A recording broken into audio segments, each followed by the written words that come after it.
Chapter 2 relations and functions பார்க்க போகிறோம். முதல்ல ரிலேஷன்ஸ் பற்றி சொல்கிறேன். செகண்ட் எக்ஸசைஸ்க்கு முன்னால் ஃபங்க்ஷன்ஸ் பற்றி வீடியோ போடுறேன். இப்போ ரிலேஷன்ஸ்னால் என்னன்றதை பார்க்கலாம். 2 நம்பர்ஸ் இருக்குது. இப்போ 5 and 6 ரெண்டு நம்பர்ஸ் எடுத்துக்கலாமே. 5 is less than 6 அப்படின்னு சொல்லலாம். ஸோ ரெண்டுத்துக்கு இடையில இருக்கிற relation 5 smaller number, 6 is larger. 5 is less than 6 அப்படின்ற ரிலேஷன் இருக்குது. இப்போ 2 லைன்ஸ் இருக்குது. இது L1ன்னு வச்சுக்கலாமே, இது L2ன்னு வச்சுக்கலாம். First line is larger than the second one அப்படின்னு சொல்கிறோம். இப்போ இப்படி ஒரு லைன் இருக்குது, இந்த ரெண்டு லைனும் பேரலல் லைன்ஸ்னு ஆகிடுது. இப்படி ஒரு லைன் L1ன்னு இருக்குது, இது L2ன்னு இருக்குது. அப்போது first line is perpendicular to the second line. இப்போ இதுதான் ரிலேஷன் பிட்வீன் த லைன்ஸ். இப்போ நம்ம இந்த சாப்டரில் செட்ஸ்க்கு இடையில இருக்கிற ரிலேஷன் பற்றி பார்க்க போகிறோம். இப்போ எக்ஸாம்பிளுக்கு 2 செட் எடுத்துக்கிறேன். இப்போ அந்த எக்ஸாம்பிள் புக்கில் இருக்க எக்ஸாம்பிள்ஸ் தான். 2 செட்ஸ், ஏன்னு ஒரு செட் இருக்குது, அதில் ரெட் அண்ட் ப்ளூ அப்படின்னு 2 கலர்ஸ் இருக்குது. இன்னொரு செட்டில் பின்னு ஒரு செட்டு, அதில் 3 ஆப்ஜெக்ட் இருக்குது. பேகு, கோட்டு, ஷர்ட்டு, 3 ஆப்ஜெக்ட்ஸ் இருக்குது. இதில் 2, இதில் 3 objects.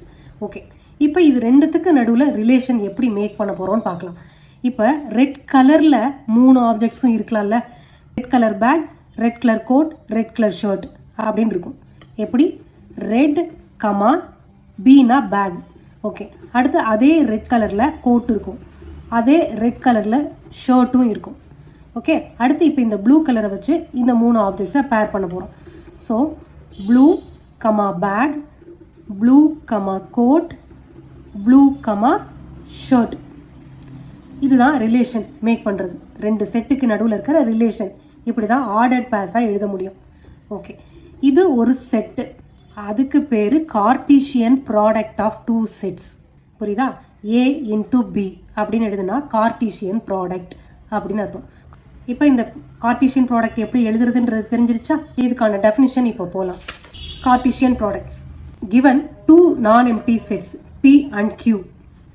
The Cartesian product P into Q is the set of all ordered pairs of elements from P and Q. Set of all elements from ordered pairs of elements from P and Q. Okay, so P by Q, இதை இன்டூன்னு சொல்லக்கூடாது, பைன்னு சொல்லணும். So P by Q equal to set of all P comma Q such that P is from first set, Q is from second set. ஓகேவா? இப்போ இதில் ஏதாவது ஒரு set P or Q, ஏதோ ஒரு செட் எம்டினாலும் இந்த கார்டீசியன் ப்ராடக்டில் ஆர்டர்ட் பேர்ஸ் வருமா? வராதுல்ல, அந்த செட்டே எம்டி ஆகிடும். இந்த ப்ராடக்ட் கார்டீசியன் ப்ராடக்டே எம்டி ஆகிடும். If either P or Q is the null set, then P by Q will also be empty set. That is P by Q equal to empty. அடுத்து ஒரு example பார்க்கலாம். அந்த எக்ஸாம்பிளை வச்சு என்னென்ன conditions எல்லாம் இருக்குது அப்படின்றத பார்க்கலாம். நம்பர் ஆஃப் எலிமெண்ட்ஸ் என்ன, கார்டீசியன் ப்ராடக்ட் என்ன, அந்த மாதிரி டீட்டெயில், 2 ஆர்டர்ட் பேர்ஸ் ரெண்டும் ஈக்குவல்னா எப்படி இருக்கும் அப்படின்றதெல்லாம் தெரிஞ்சுக்கலாம். இப்போ 2 செட்ஸ் இருக்குது. ஏல A1 A2ன்னு 2 எலிமெண்ட், பியில் B1 B2 B3 B4 4 elements இருக்குது. ஓகே, இப்போ கார்டீசியன் ப்ராடக்ட் போடுறோம். ஏ வச்சு இந்த 4 எலிமெண்ட்ஸையும் குரூப் பண்ணுறோம். So A1 with B1, A1 with B2, A1 with B3, A1 with B4. அதே மாதிரி A2வை வச்சு இந்த 4 எலிமெண்ட்ஸையும் குரூப் பண்ணி எழுதியிருக்கோம். So Cartesian product of A and B கிடச்சிருக்கு. So A by B equal to set of all ordered pairs this much. Okay, இப்போ ஒரு order பேர் ஈக்குவல் டு அனதர் ஆர்டர் பேரா, அதாவது ஒரு திஸ் ஒன் ஈக்குவல் டு திஸ்ஸா அப்படின்றத தெரிஞ்சுக்கணும். அப்படி ஈக்குவலாக இருக்கணும்னா இந்த ஃபஸ்ட் எலிமெண்ட் ஈக்குவல் டு இந்த ஃபஸ்ட் எலிமெண்ட்டாக இருக்கணும். ஸோ இங்கேயும் B2 இருக்குது, இங்கேயும் B2 இருக்குது. So first element equal. Second element ஈக்குவலா? B2 இங்கே இருக்குது, இங்கே B3 இருக்குது. ஸோ இது ரெண்டும் நாட் ஈக்குவல். ஓகேவா? அப்போ இந்த 2 ஆர்டர்ட் பேரும் நாட் ஈக்குவல் அப்படின்னு அர்த்தம். இப்போ A1 B2 அப்படின்னு இதில் இந்த ஆர்டர்ட் பேரில் 2 எலிமெண்ட்ஸ் இருக்குது, இந்த ஆர்டர்ட் பேரில் B2 A1 இருக்குது. இதே எலிமெண்ட்ஸ் தான் ஷஃபுல்லாக இருக்குது. ஆனால் ஃபஸ்ட் எலிமெண்ட்டுக்கு ஈக்குவலாக இருக்கணும், செகண்ட் எலிமெண்ட்டுக்கு ஈக்குவலாக இருக்கணும், 2 சேமாக இருக்கணும். அப்படி இருந்தால் தான் அந்த ஆர்டர்ட் பேர்ஸ் ஈக்குவல் அப்படின்னு அர்த்தம். சரியா? 2 ordered pairs are equal if and only if the corresponding first elements are equal and the second elements are also equal. சரியா? அடுத்தது நம்பர் ஆஃப் எலிமெண்ட்ஸ் இந்த கார்டீசியன் ப்ராடக்டில் எத்தனை இருக்க முடியும் அப்படின்றத பார்க்கலாம். இப்போ இதில் 8 எலிமெண்ட்ஸ் எழுதியிருக்கோம்ல, மேலே 4 கீழே 4, 8 எலிமெண்ட்ஸ் எழுதியிருக்கோம் இதில். ஓகே, இப்படி எழுதாமலே எத்தனை எலிமெண்ட்ஸ் வரும் அப்படின்னு கேட்குறாங்க. ஸோ P/Qவில் how many elements are there அப்படின்னு கேட்டாங்கன்னா எப்படி எழுதுவீங்க? இந்த மாதிரி ordered pairs, set of all ordered pairs எழுதாமல் எப்படி கண்டுபிடிக்கிறது? Number of elements in first set, so that is 2. Second, number of elements in second set, that is 4. So 4 into 2 into 4, that is 8. So 8 ordered pairs வரும். இப்போ number of elements in a set, அது எப்படி நீங்கள் எழுதுவீங்க? இப்போ இந்த set இருக்கு, பின்னு ஒரு செட் இருக்கு, இதில் 4 எலிமெண்ட்ஸ் இருக்கு. ஸோ நம்பர் ஆஃப் எலிமெண்ட்ஸ் அது எப்படி எழுத முடியும்? n of b. Number of elements of the set b is 4.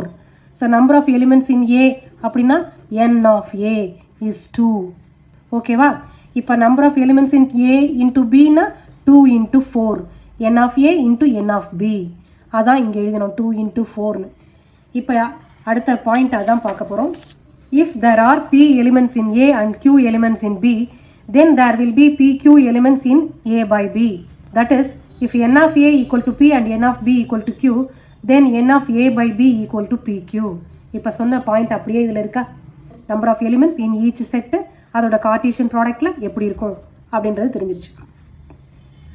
அடுத்து, if A and B are non empty sets and either A or B is an infinite set, then so is A by B.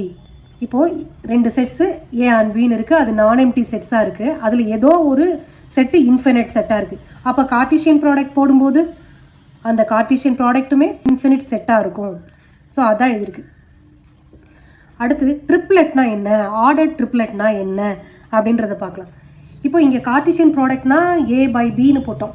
அதே மாதிரி 3 செட்டுக்கு நடுவில் Cartesian products எழுதலாம். Okay, அது எப்படி எழுதுறது? So 3 element இருக்கணும். ஓகே, அந்த ஆர்டர் பேரில் இது வரைக்கும் நம்ம பார்த்தது 2 எலிமெண்ட்ஸ் வச்சு தான் பார்த்தோம். இப்போ 3 எலிமெண்ட்ஸ் இருக்குது இந்த செட்டில் அப்படின்னா அதுக்கு பேர் ஆர்டர்டு ட்ரிப்ளெட். ஓகேவா? a into a into a equal to set of all ordered pair a, b, c such that a, b, c belongs to a.